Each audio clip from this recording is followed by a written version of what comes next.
Greetings and thanks for tuning in. I'm Don Taylor from Main Street Middle School in Montpelier, and welcome to the 8th episode of our PLP Pathways webinar series. I'd like to thank Orca Media for letting us film the show in their studio. Hello, I'm Maura Kelly and I teach Humanities at People's Academy Middle Level in Morrisville, Vermont. In our last episode, we met with Helen Beatty from Up for Learning. We'd like to thank Helen and Up for Learning for appearing on the show. And to that end, today's show will focus on equity and how educators are addressing this issue in light of Act 77. Before we get into today's show, we want to make sure you know how to stay connected to PLP Pathways. You can visit our site, follow us on Twitter, and keep tabs on the project through our blog. We'll show you these again at the end of the show.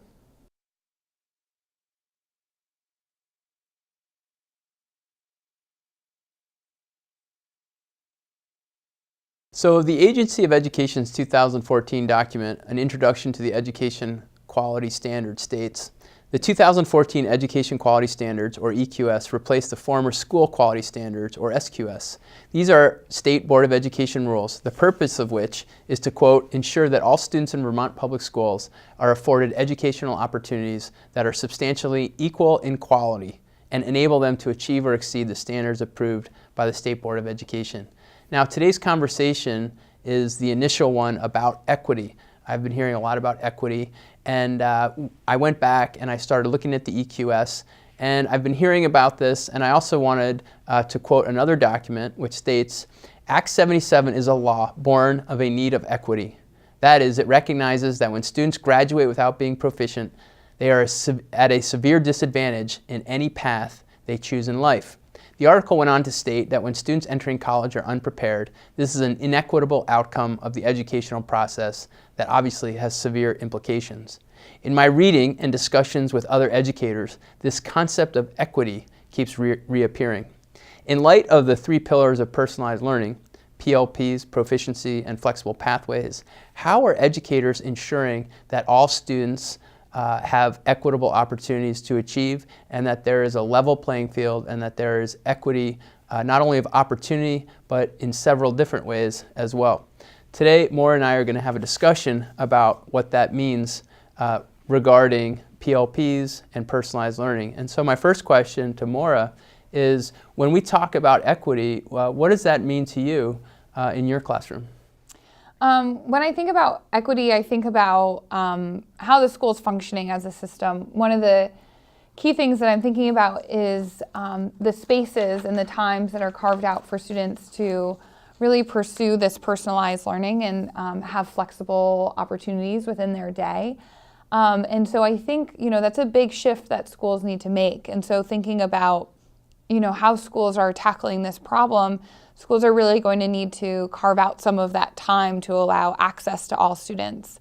I think one of the real challenges to PLPs is that it can't just be, school can't just be the place for reflecting and the working on the goals happens outside of school. We really need to create spaces where students can be working on goals and furthering to pursue their own interests and passions. And we need to make time in the school day that will help students to meet those goals. And so I think we really need to think about how we're structuring that for students, because every student needs access to a mentor or coach. And so, within the school building, we have teacher advisors who can act as those mentors and coaches.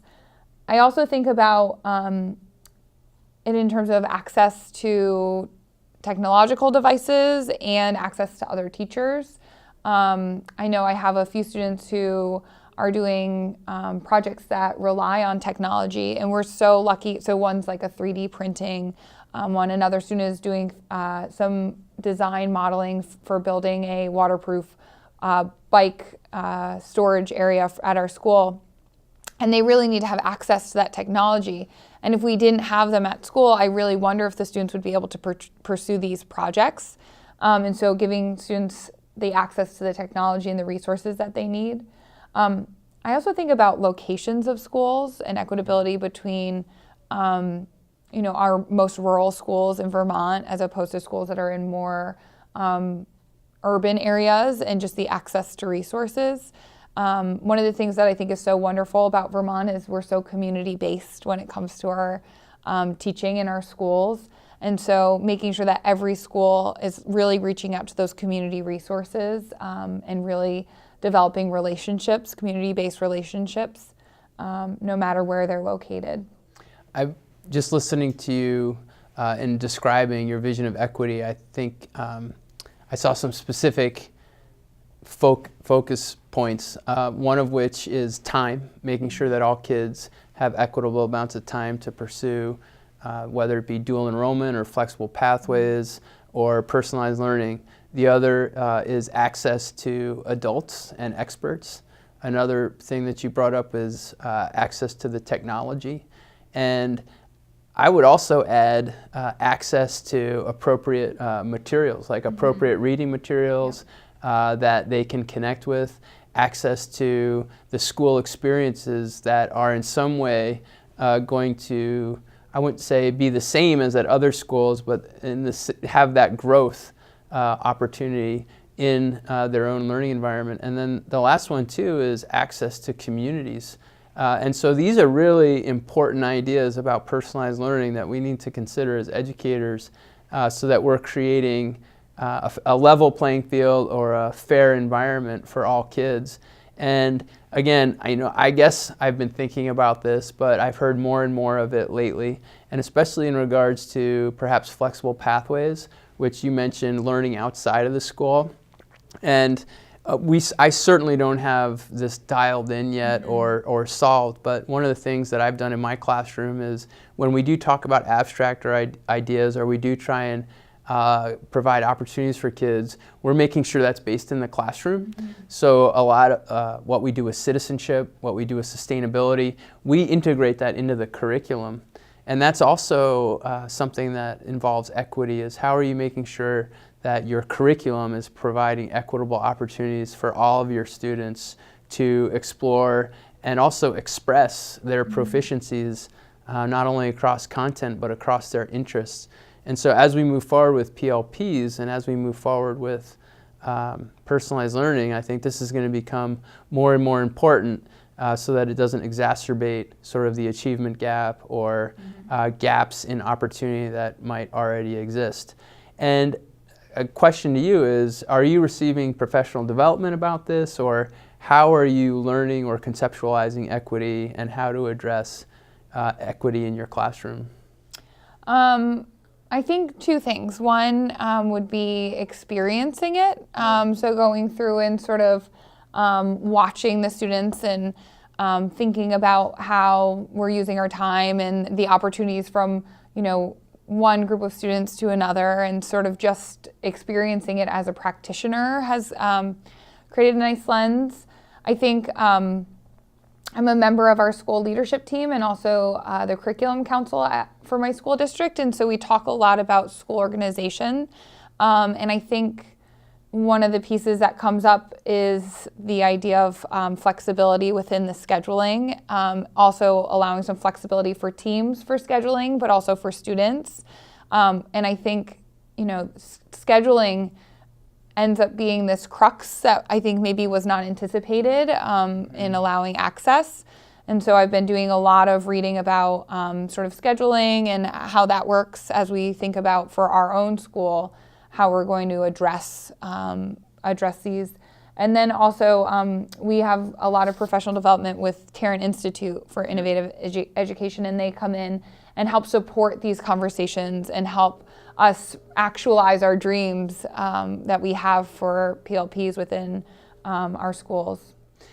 So speaking of reading, one of the things that I read, I think 2 years ago, was by Jason Finley, who was a Rowland Fellow and part of the Rowland Foundation. And he wrote a blog post called The Equity Traps Within Act 77, Flexible Pathways and Personalized Learning. And it's a great blog post, highly recommend it. And in it, he, among other things, he cautioned educators and educational systems about the unconscious biases, perspectives, and expectations that we bring ourselves to the learning environment.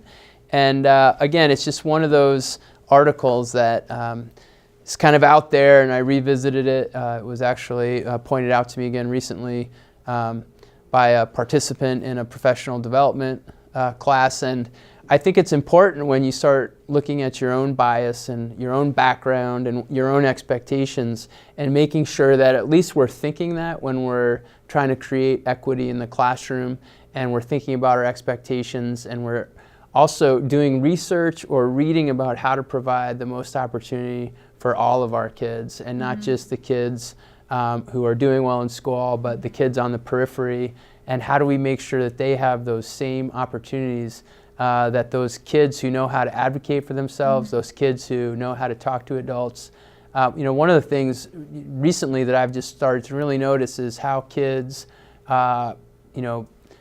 kids who are achieving tend to be the ones who are advocating, talking to adults, don't have any issue admitting, difficulty. And so how do you look at those skills, and how do you teach those skills so that all of our kids can advocate for themselves and take advantage of all the different opportunities that are happening in their classroom? And so I think that equity, this idea, is really important, and I think you're going to hear a lot more of it as we move forward. But just to get teachers thinking about it, and also as PLP Pathways, I think our mission is probably going to be to gather resources and deliver those out to our constituents so that they're thinking about it as well. Do you have any last thoughts about? Just thinking about one of the things that I did write down as just a note was about this idea of readiness, of student readiness. And I think it comes back to, we're shifting to this proficiency-based model so that all students are getting feedback and working where they are, and we're communicating really clearly, and all students are moving forward and trying to achieve proficiency. But I also think we need to think about it when we're thinking about equity, because of the number of students who have gaps in their skills. And I think about the scholarly habits and also some of those transferable skills, and thinking about, some of our students come in not quite ready for self-directed learning.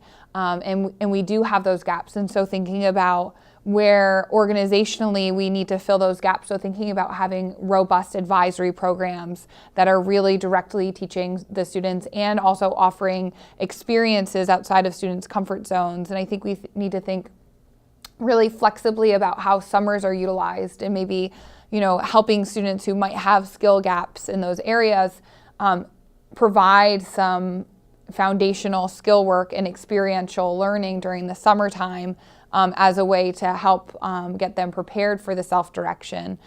Because I think those are the students that, when we think about personalization and we think about flexible pathways, those are the students that I always have in mind as having the greatest impact and the opportunities that are given to them through this work, and the amount of work it takes on the skill level to get them there. And I would also mention that I believe that this is one of the key reasons why we have the PLPs and the personal learning plans, is because the PLP can capture a lot of that learning, a lot of those experiences. And even if it's unformed, having the pictures or the videos or any artifacts of the experience can then be transformed into real meaning through writing, through reflection. And that's the proficiency-based learning that can take place in the classroom, so that kids can really look back on those experiences and start to build the skills that you're mentioning. So a really good conversation here about equity, and about how at least the two of us are thinking about it. And again, we'll try and get more resources to folks out there. And as Maura was talking about organization and adolescent learning, I just want to make sure that everybody out there understands the Middle Grades Institute, which will dial you right into all of that, as well as personalized learning and technology. The Middle Grade Institute is happening from June 26th through June 30th at Champlain College this year. It's a great opportunity for middle level educators to get up to speed on these issues, the 3 pillars of personalization and Act 77, and we highly recommend it. We'd also, again, like to thank the Tarrant Institute and the Middle Grades Collaborative for sponsoring us. And don't forget to tune in for our next webinar, where we'll be talking about issues related to Act 77, and you can visit us at plppathways.org. And thank you very much for tuning in. We'll see you next time.